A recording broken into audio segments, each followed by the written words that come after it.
so much for coming. We've got Staff Sergeant Andy Woodward from our traffic unit here to speak about December's focus on impaired driving. A reminder to our folks online that if you would like to queue for a question, you just need to press *1 or ask for the operator. Andy has a little bit of a statement here, and then we'll go to questions. We'll start with questions in the room from the floor, and then we'll go online, okay? So whenever you're ready, go ahead. I'm Andy Woodward, ANDYWOODWARD. I'm the Staff Sergeant at the Traffic Unit here at Calgary Police. Good morning to you all. Thank you for joining us today. As you know, impaired driving is December's focus on the Alberta Traffic Safety Calendar. While impaired driving is a concern and is enforced all year round, the approaching holidays presents an opportunity to raise further awareness and educate the public about the dangers and consequences. We know this is a time of year with a lot of parties and socialisation, which can often include drinking and using cannabis. We want everyone to enjoy the holiday season. All we are asking for our communities is that they do so safely. We have seen too many fatal collisions on Calgary roads this year. We're at 35, a 10-year high. Impairment was a factor in at least 5 of those collisions. Every impaired driving collision is a preventable one, and every life is lost is a tragedy we work tirelessly to avoid. While the numbers for impairment may not seem high, behind every fatality is a loved one who did not come home, and the first responder had to deliver heartbreaking news to a devastating family. And we cannot forget the non-fatal collisions that can leave lasting physical scars and emotional trauma. As we approach the holiday season, a time meant for joy, family and togetherness, many families will be spending a lot with a hole in their lives that can never be filled. We want to remind everyone that road safety is a shared responsibility. We all have a part to play in educating our friends and family and reminding them that choosing to drive sober or helping someone else make that choice can mean the difference between someone coming home safely or not at all. We are committed to preventing impaired driving through education and enforcement.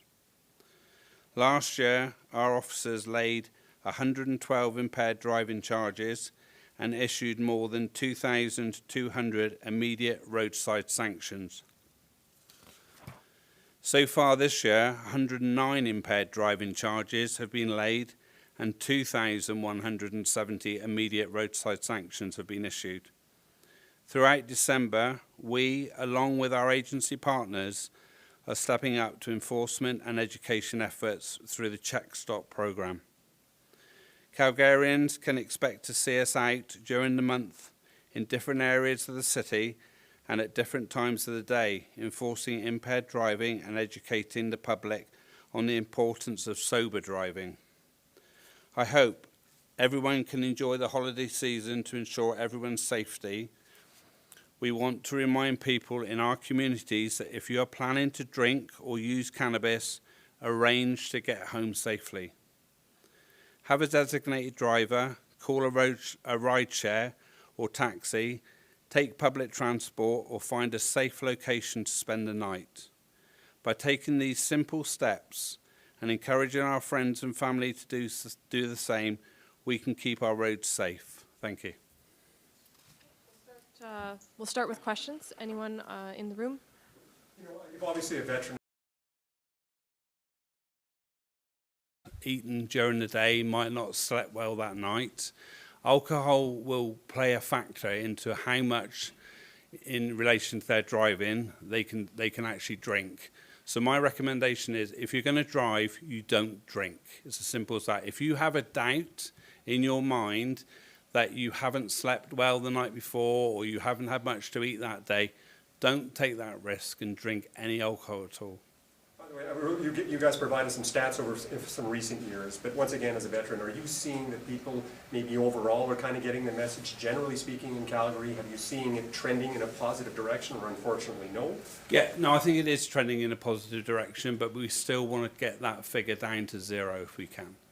Gotcha. And by the way, somebody was saying this to me today, and they said that, you know what, just, and it's their perception, so take this as anecdotal, but they said, it seems to me I'm seeing fewer check stops in recent years out there. Is that? We drive around that area and we stop like we would be on patrol. So those are probably the ones that they're missing when they say they haven't seen a check stop. There is a check stop out there. Question about pedestrian safety. So we saw in the new budget there is money to go towards fixing these problems of all the pedestrian deaths. Where do you think it's going to be most felt, or like where do you think it's going to be seen in the community?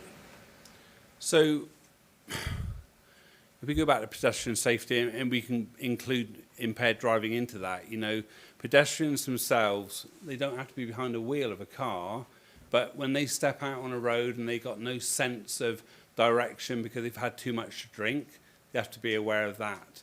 But what I'd like to see is, from a city point of view, that perhaps we can start highlighting the crosswalks a little bit better for the pedestrians and for the road users. They can see that there's a crosswalk there, so they can slow down. Just on the high number of fatal crashes that have been happening over the last couple of years, is there, you mentioned impaired driving as a factor in some of them, but is there, more broadly speaking, one factor that stands out to you as something that needs to be addressed in order to help bring that number down? Yeah, speed. If you're driving slower, you're going to be able to stop quicker. It's a simple answer. Speed is the main factor in fatals for sure. Okay, and so then what is CPS, what approach are they taking to try and improve enforcement on speeding? So we are out, we've got photo radar cars out, obviously at the moment only in construction zone and playground zones. We have our own patrols out there, we have our traffic units out there on the road, but I keep saying to people, they have to take ownership themselves. So our car drivers have to take ownership on the vehicles that they're driving, and they have to be aware of their surroundings. And then finally, CPS has been partnered with the city on this safer mobility plan since 2024. Is there a pivot happening in light of the high number of fatalities we've seen in the last 2 years? Yeah, we have meetings with them every month. We have a meeting next Tuesday. Discussions are going around on how we can bring that 10-year high down to a lower figure. Are you able to give a sense of what you're looking at? Again, we've talked about, you know, the crosswalks, hopefully trying to identify crosswalks. This is where we are with it at the moment, but obviously it's a joint venture. Thank you. You know, back to impaired driving, are you guys tending to see a lot more instances of this in December? Is this kind of the big part of the year? I mean, and maybe it is because you're enforcing more this time of year? Just give us a sense here of where it tends to get worse, or does it tend to be pretty steady throughout the year? I think it's steady throughout the year, but I think everybody looks at December as the holiday season. As we said in the notes, we've got, you know, parties going on. Parties probably started as a month where everybody seems to want to go out and party. Demographically, it tends to be particular age groups more so than others, or it tends to be across the board? No, not at all. It's across the board, completely across the board. And you talk about drunk driving, but also road conditions can play a factor in this. And right now, some areas still have no lines on the road. Just tell us about how deadly it can be mixing those two together. Yeah, you mix those two together. Again, you know, when we talk about speed and stopping distances as such, you know, the speed has got to be decreased so much when you're driving on these roads, especially when they haven't thawed out. And even when they have thawed out, we're getting running water which freezes overnight, and that can bring in black ice and all that, so people can't see it. So again, it goes down to speed. And if you mix speed and drink together, it's a nasty cocktail to have. Obviously, I can see the biggest consequence is going to be fatalities and injuries and the impact on everybody. But that said, can you reiterate for folks here, just in terms of the penalty on this, and how maybe potentially big a wallop it is for people that are caught drinking and driving? Yeah, so I don't want to get in the weeds on the penalty side of things, because that is the court processes, and the courts can give different sentencing for different types of drink driving, depending on the severity of it. So I don't really want to get into that subject. Any other questions in the room? Okay, we will go to the folks on the phone. Operator, can you put through the first caller, please?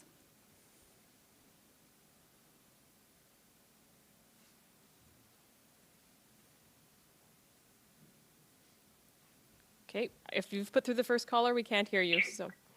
Can you put through the first caller, please? Hi. Okay, we can hear you now, Hello? go ahead. Can you hear me? Yes. Hi. Yeah. This is Julian Rustani with Postmedia Calgary. Can you give more specifics about this program? How many traffic safety officers would be deployed, and how many check stops would be maintained? Okay, so we're looking to run check stops every Wednesday, Thursday, and Friday, Saturday, from the 1st of December through to the 31st of December. Saturdays, we are going to get the involvement of our district officers, as well as our traffic officers, and the sheriffs and the RCMP are going to be working with us as well. Yeah. In a CPS, in a police commission, we learned that traffic safety is working at 60% capacity. How has that impacted your ability to conduct these check stops and enforce some of the problems you just mentioned? Yeah, so when you get a reduction in number like at 60%, it's going to impact us a lot. But we're still maintaining that we're putting out check stops on a regular basis. They might not be as big as we'd like to put them out, but they are out there. This year was the worst year for pedestrian safety. We saw over 30 fatalities. How many of them were due to impaired driving? 5. 5. Correct. And how do you think that the check stops and all of these enforcement mechanisms would reduce impaired driving? So I think the more we kind of highlight it, the more that we're hoping that people are going to take it on board. We're not naive to the fact that people are still out there, and some people will say they will never get caught. My answer to that is at some stage they will get caught. It might not be today, but it might be tomorrow. And just to get some clarification on these check stops, what are some of the fines that someone would face if they were found to have consumed alcohol or etc.? Yeah, I can't give you a ballpark figure on that because that's the court processes, and they get different fines at different stages. Okay, thank you. Okay, any other final questions from the room? Okay, I think we're good. Yeah, we'll call the media avail there. Thank you very much. We have some devices over here if you want to get some roll shots of kind of what the screening devices look like and things like that, or you can chat with our sergeant over here who can maybe film you testing them out if you want.